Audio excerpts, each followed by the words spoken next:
So in this presentation, we're going to look a little bit at the Archaea, try to make sense of some of the finer points of the Archaeans, and then talk a little bit about viruses and virus-like particles. So, as we've said, in the late 1970s, Carl Weiss and Fox and several other researchers who were all studying the Archaea really recognized that the Archaeans were a fundamentally different kind of cell than the bacteria are. And a lot of this, well, that is in part what gave rise to the call for the three-domain classification system. So a lot of their work was being done with a kind of Archaean called a kind of Archaean, blue-green algae, the cyanobacteria, that produce these structures that are called stromatolites. They were, until they were discovered in Shark Bay of Australia, we believed that stromatolites were only found in the fossil record. But in the, I think it was in the 70s, maybe it was in the 60s, they were discovered and recognized for what they were in Shark Bay of Australia. And what they are is this layered mats formed by photosynthetic bacteria, so formed by these blue-green algae, or cyanobacteria, they're called. And they form these hillocks almost in shallow ocean waters. And so, like there would form a mat of these photosynthetic bacteria, and then over time new layers would grow on top of the old layers would die, and so we have these layered structures. And then if that bay was, say, inundated by a landslide and buried in the mud, then the stromatolites became fossilized. So here's a fossilized stromatolite and a slice through it. You can see how beautiful those slices are. And so these were among the earliest forms of life on Earth, these cyanobacteria that were living in shallow ocean waters when much of the ocean was very shallow. And we have evidence, these are part of the evidence of some of the very first living organisms on Earth. And we know then that for the next 3 billion years, until about 1.4 billion years ago, single-celled life was all that we had on Earth.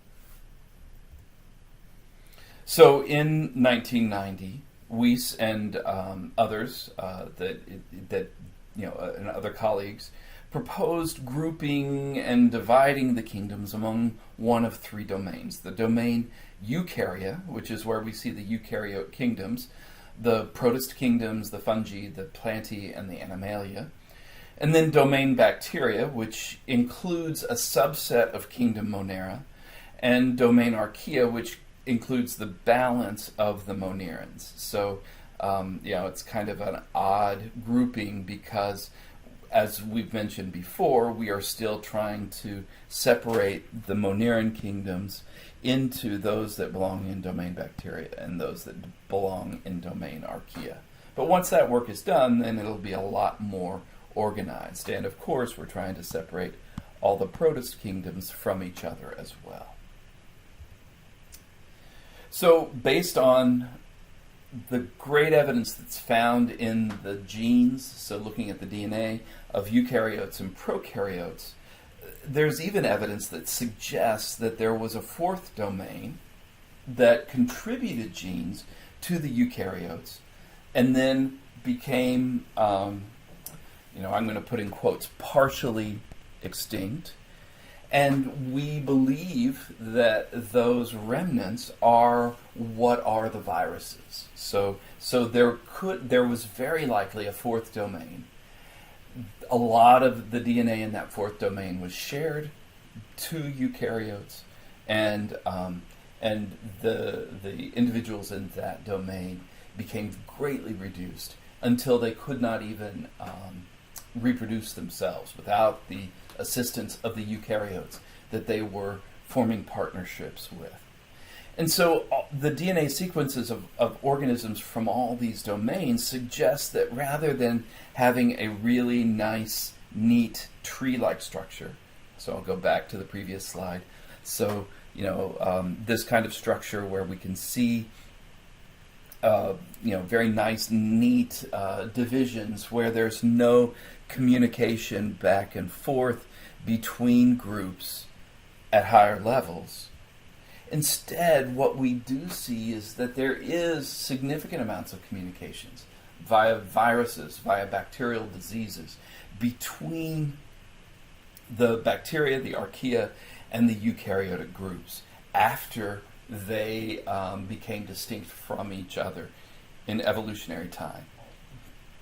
And so Jacqueline Black suggests that rather than thinking of life as a tree where there are branches that then never intersect again, instead think of it as a bushy shrub where the branches actually do cross over each other, and there is the potential to share genetic information at those cross points.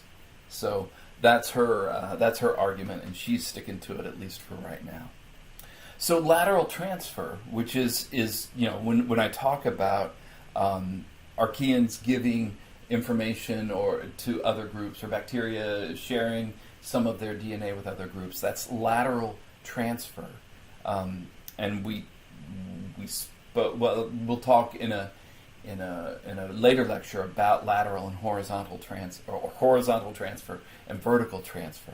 So this kind of horizontal transfer or lateral transfer, so it's also horizontal when we talk about this kind of transfer, it continues today because prokaryotes, we know, can share plasmids with each other. And eukaryotes, we know, do receive genes from viruses that infect their cells. So for instance, if you've ever had chickenpox, you now have chickenpox virus DNA in your DNA. And that's why it can come back later on as shingles without you ever encountering the chickenpox virus again. Okay, so let's talk now about the archaeans. There are three major groups within the archaea. These are not taxonomic groups, but there are likely real evolutionary closenesses among many of the organisms in this group. So these are not taxonomic terms, though, so we can't relate these directly to a phylum or to an order or a family. So methanogens, these are gens. Anytime you see gen, that means making or creating, producing. Methane is a organic molecule, usually found in gaseous forms. So these are the methane-producing bacteria.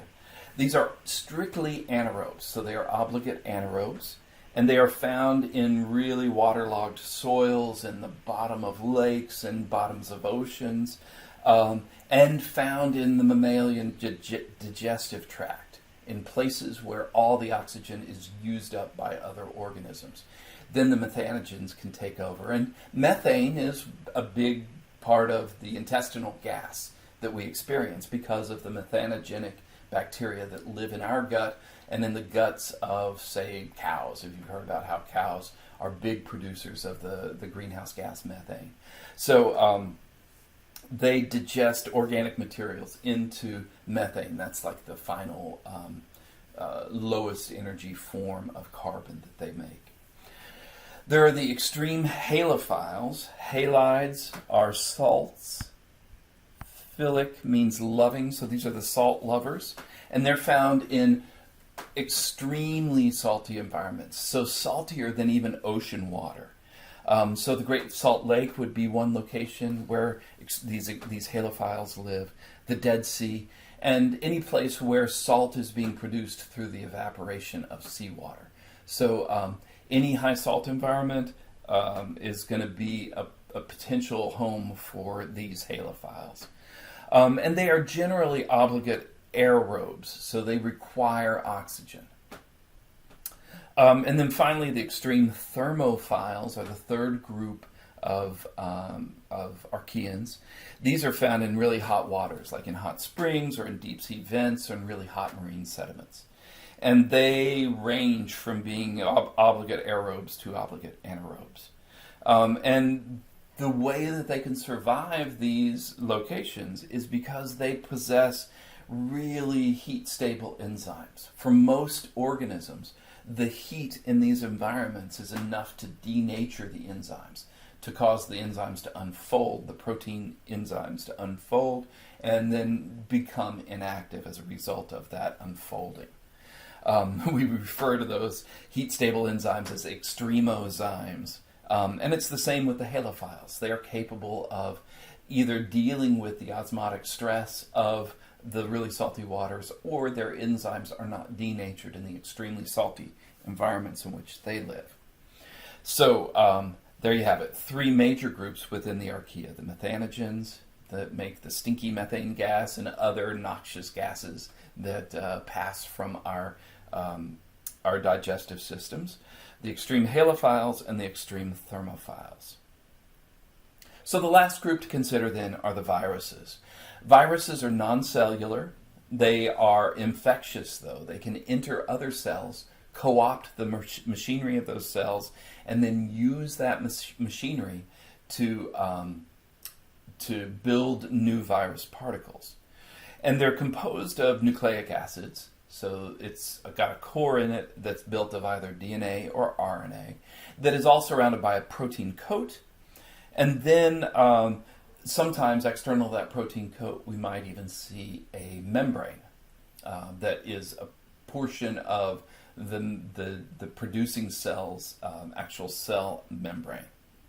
And we classify them both by chemical and by physical characteristics rather than evolutionary relationships, because frequently there's not enough DNA to really get a good idea of any evolutionary relationships. They're so reduced in the amount of DNA or RNA that they have.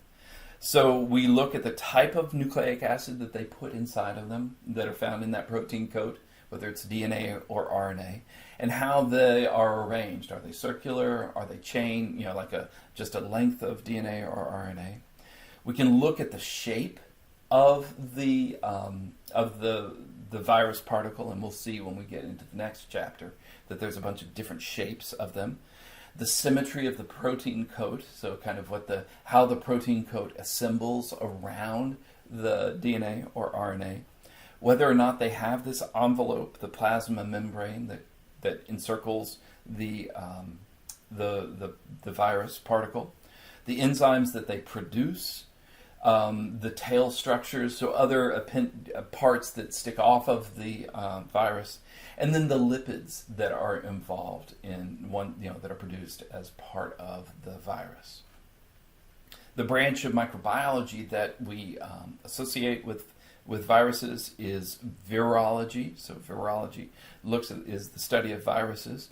And of course, as we know, viruses cause diseases in humans, but they also could cause disease in other animals and in plants and in microorganisms as well. So they can take on microbes. There's a group of viruses called bacteriophages that will land on, some of them look like little lunar landers that land on a bacteria, inject their DNA or RNA inside, and then can take over the bacteria cell too.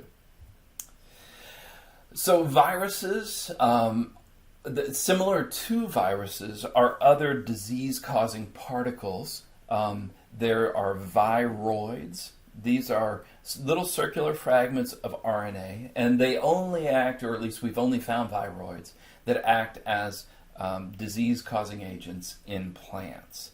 So viroids are another similar, but viroids are even more reduced than a virus is. There's no protein coat around a viroid and no envelope either. And then there are prions. Prions, that name stands for proteinaceous infectious particles. That's where the term prion came from. So we have proteinaceous, and then, it's weird. I don't know why the I and the O are in opposite order, except that proin didn't sound right, perhaps. So prions are these proteinaceous infectious particles, and all they are is a protein that's normally found in an organism that folds improperly. So we didn't talk a lot about the structure of proteins, but proteins are long chains of amino acids that then fold into very complex knotted shapes. And if that that protein unfolds and then refolds in an improper shape, then that is a prion. And there, you're still trying to understand much about how prions function. But if there is one improperly folded prion protein somewhere, it encourages other similar proteins to also unfold improperly. And we see prions as a disease-causing agent in the central nervous system, in the brain and spinal cords of mammals. And it produces these spongy, sort of the spongification of the brain and spinal cord tissue. And so we lose a lot of it. And so mad cow disease, Kuru, these are all examples of prion-caused diseases. All right, so that's everything I have to tell you about this segment of the chapter. You know what to do if you have questions.